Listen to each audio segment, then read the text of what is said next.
कल्पना कीजिए कि आप एक ऐसी परेशानी में हैं जहां आपके अपने ही यादें आपसे दूर जा रही हैं। कभी सोचा है कि कोई अपना अचानक से आपको पहचानना क्यों बंद कर देता है? क्या आपको पता है कि कितने लोग इस परेशानी से जूझ रहे हैं? या फिर कभी यह सवाल आपके मन में आया है कि क्या आप खुद या आपके परिवार का कोई सदस्य इस समस्या का सामना कर सकता है?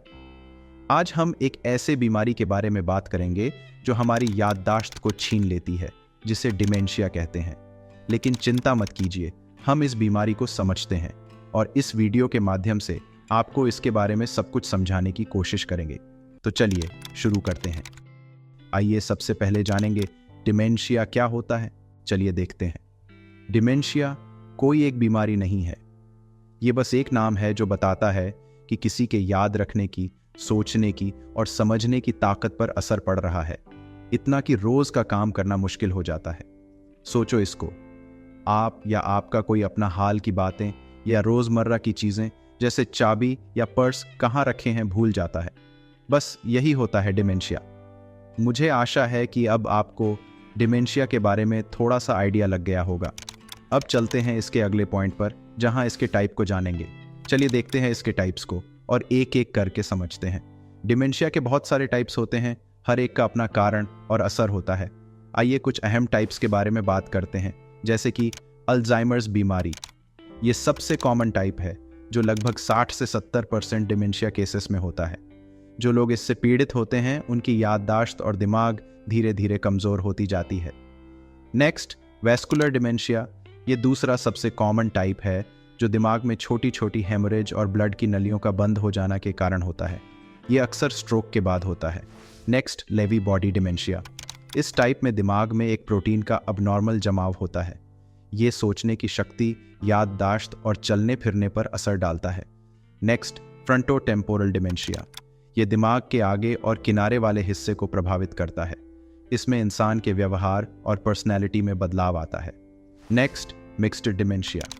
कभी कभी एक ही इंसान को एक से ज़्यादा टाइप का डिमेंशिया हो सकता है, जैसे अल्जाइमर्स और वैस्कुलर डिमेंशिया एक साथ। दोस्तों, ये हैं डिमेंशिया से जुड़ी समस्या के कुछ कॉमन टाइप्स। अब हम आगे बढ़ेंगे और इसके सिम्टम्स यानी लक्षणों के बारे में जानेंगे। डिमेंशिया के बहुत सारे सिम्टम्स होते हैं, पर हमने इस वीडियो में कुछ कॉमन सिम्टम्स को कवर किया है। डिमेंशिया के लक्षण अलग अलग टाइप और स्टेज के हिसाब से चेंज हो सकते हैं, लेकिन आम तौर पर ये कॉग्निटिव फंक्शन और डेली लाइफ को अफेक्ट करने वाले एबिलिटीज़ में गिरावट को शामिल करते हैं।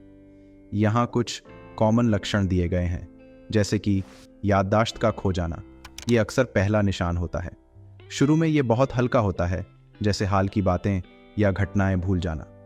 नेक्स्ट, रोज़ का काम करने में मुश्किल। पहले से जाने पहचाने काम जैसे पैसे संभालना, ड्राइविंग या चेकबुक बैलेंस करना मुश्किल हो जाता है। नेक्स्ट, बातचीत में दिक्कत। लोगों के बातचीत को फॉलो करना या सही शब्द ढूंढना मुश्किल हो जाता है। वो बार बार एक ही बात बोल सकते हैं, या वह यह भूल सकता है कि उन्होंने क्या कहा था या बातचीत कैसे शुरू की थी और बात कहाँ तक पहुँची थी। नेक्स्ट, गुम हो जाना और कन्फ्यूजन। डिमेंशिया वाले लोग पहले से जाने पहचाने जगह में भी गुम हो सकते हैं। उन्हें डेट्स और टाइम का पता नहीं चलता या उन्हें आसपास हो रहे इवेंट्स समझ नहीं आते। नेक्स्ट, पर्सनैलिटी और मूड में बदलाव। मूड में बदलाव आना, जैसे ज़्यादा चिड़चिड़ा होना, डिप्रेशन या एंग्जाइटी आम बात है। इंसान में किसी भी वजह के बिना मूड का तेज़ी से बदलाव हो सकता है। तो दोस्तों, ये थे डिमेंशिया के कुछ कॉमन सिम्टम्स। अगर आपको कोई और सिम्टम्स के बारे में जानकारी है तो उस सिम्टम्स को कमेंट बॉक्स में लिखें। आइए अब नेक्स्ट पॉइंट की तरफ चलते हैं, इसका होने का क्या कारण है। चलिए देखते हैं। यहाँ कुछ खास कारण दिए गए हैं जो डिमेंशिया के विकास को बढ़ावा देते हैं, जैसे कि दिमाग में बदलाव।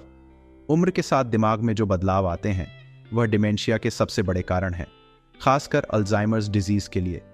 दिमाग का सिकुड़ना, सूजन और अबनॉर्मल प्रोटीन्स का जमा होना, इन सब चीज़ों से डिमेंशिया हो सकता है। Next, genetic factors.